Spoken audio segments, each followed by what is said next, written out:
Hello everyone, welcome to careersinfo.in। स्वागत करती हूँ आपका करियर इन्फो में। रिक्रूटमेंट यहाँ पे दिल्ली से आई हुई है, दिल्ली पब्लिक स्कूल की है। सारा कुछ देखेंगे डिटेल में। इससे पहले यदि आप चैनल पर अभी भी विजिट कर रहे हैं तो इसे सब्सक्राइब ज़रूर कर लीजिए और लाइक करना बिल्कुल मत भूलिए। तो यहाँ पर मैं आ गई हूँ वेबसाइट पे।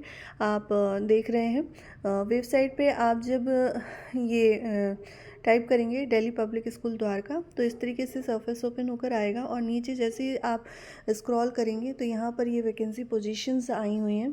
इस पर जब आप क्लिक करेंगे तो डाउनलोड करने का ऑप्शन आएगा। ठीक है, जस्ट अ मिनट। तो ये मैंने नोटिफिकेशन डाउनलोड कर लिया है। ये इस तरीके से है, Delhi public school Dwarka, new Delhi requires candidates with good academic record, excellent communication skills, experience in the relevant field and sound knowledge of computer for the following post.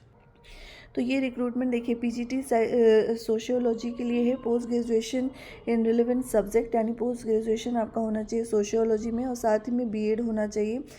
TET के टीजीटी के लिए रिक्रूटमेंट है इंग्लिश सब्जेक्ट में, जिसमें graduation या post graduation होना चाहिए concern subject में और साथ ही में बीएड और साथ ही में आपका सीटेट क्वालिफाई होना चाहिए। कौन सा? पेपर 2।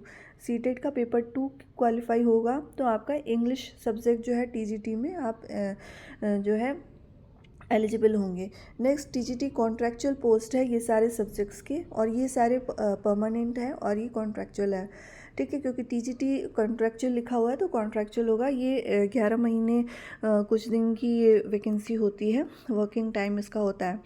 अगर आपका अच्छा परफॉर्मेंस होगा तो इसमें ये आपको परमानेंट भी कर देंगे। ठीक है, तो जनरली क्या होता है कि इन सारे स्कूल्स में ये डायरेक्टली बड़ी क्लासेस में अपॉइंट थोड़ा कम करते हैं। पहले कॉन्ट्रैक्चुअल पे रखते हैं, देखते हैं एंड देन उसके बाद फाइनल करते हैं।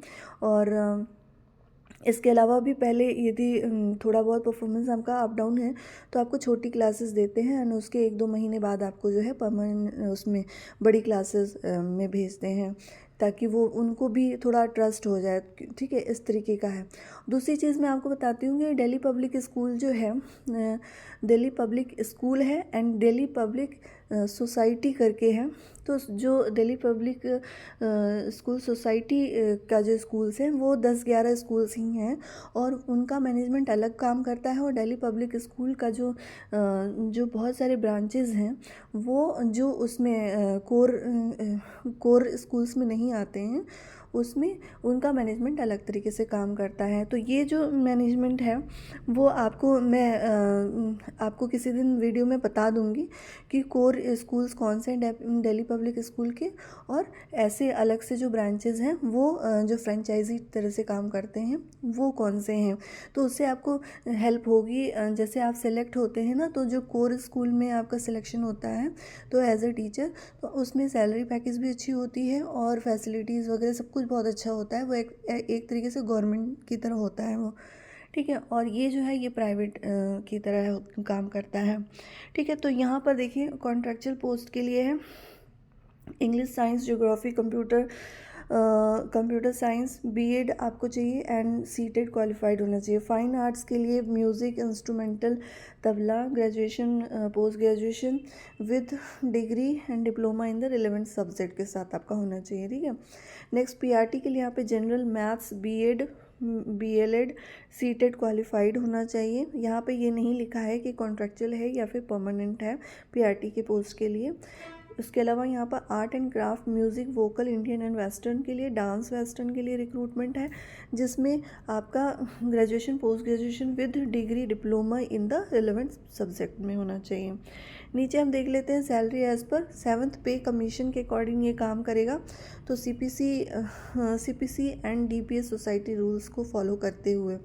ठीक है, आपको किस तरीके से, तो अगर ये salary as per 7 CPC and DPS society rules के अकॉर्डिंग काम करेगा, तो ये सोसाइटी रूल्स जो मैं आपको बता रही थी ना, कोर स्कूल्स जो होते हैं डीपीएस के, वो उसके अकॉर्डिंग काम करेंगे। तो ये गवर्नमेंट एक तरीके से गवर्नमेंट की तरह काम करता है और इसमें सैलरी भी ये उतनी ही देते हैं। ठीक है, गवर्नमेंट के अकॉर्डिंग। तो जैसे यहाँ पे लिखा है ना 7 सीपीसी इस टाइम प्रेजेंट में चल रहा है, तो उसी के अकॉर्डिंग 7वां वेतन पे जो है वेतन आयोग लगेगा इसमें और उसके अकॉर्डिंग है आपकी सैलरी बनेगी। तो अच्छी खासी सैलरी बनेगी आपकी, 70-75 हज़ार आपकी आपकी जो है पीजीटी में होगी, टीजीटी में आपकी 60 to 65 होगी और पीआरटी में आपकी 40 to 45 के आसपास, इसके मतलब ऊपर नीचे थोड़ा हो सकता है, बट इतनी सैलरी होगी, तो सैलरी अच्छी होगी आपकी।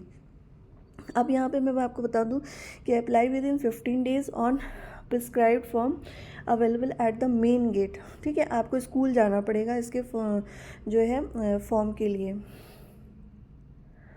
प्रिस्क्राइब फॉर्म, हाँ फॉर्म लेने के लिए आपको इसके गेट मतलब इसके स्कूल पे जाना होगा, जो कि द्वारका सेक्टर 3 में है। और वहाँ पे 100 रुपीज़ आपको जो है देने होंगे, पे करने होंगे, एंड देन आपको फॉर्म मिलेगा। उसके बाद आप जो है वर्किंग डेज़ में कभी भी जाकर 15 डेज़ के अंदर में अप्लाई करके और सबमिट कर देंगे। उसके बाद यहाँ पे दिया है the management serves the right to call only shortlisted candidates for interview. ठीक है, तो ये यहाँ पे सिर्फ इंटरव्यू के बारे में दिया हुआ है, रिटन एग्ज़ाम का कुछ भी इंफॉर्मेशन नहीं है। तो मे भी आप यदि इसकी वेबसाइट पे देखेंगे, कॉन्टैक्ट नंबर यदि होगा तो आप कॉल करके पूछ सकते हैं। ये वैकेंसी 2 जनवरी 2024 को पब्लिश हुई है। वेबसाइट पे ही आपको ये नोटिफिकेशन मिल जाएगा। अगर आप एलिजिबल हों, इंटरेस्टेड ज़रूर आप, अगर आप कहीं गवर्नमेंट जॉब नहीं कर रहे हैं और अभी प्राइवेट ही कर रहे हैं, तो ये आपके लिए बहुत अच्छी अपॉर्चुनिटी है, क्योंकि दिल्ली पब्लिक स्कूल एक अच्छा प्लेटफॉर्म है। वहाँ पे आपकी जो है एक अच्छी पर्सनैलिटी डेवलप होती है, पढ़ाने के स्किल्स डेवलप होते हैं, तो एक अच्छी अपॉर्चुनिटी है, इसमें ज़रूर आप पढ़ाइए। और थोड़ा भी अगर एक्सपीरियंस हो जाता है तो एक टैग लग जाता है डीपीएस टीचर का, तो उसका आपको बहुत फ्यूचर में जो है बहुत अच्छा बेनिफिट भी मिलेगा। ठीक है, तो अगर आप लोकेशन सूटेबल है तो आप बिल्कुल इसमें अप्लाई करिए, इंटरव्यू दीजिए, सिलेक्ट होइए। बाकी कोई भी क्वेश्चंस हो वीडियो से रिलेटेड तो नीचे कमेंट बॉक्स में आप पूछ सकते हैं। चैनल को यदि सब्सक्राइब नहीं किया है तो सब्सक्राइब ज़रूर कर लीजिए, लाइक करना बिल्कुल मत भूलिए। Thank you so much.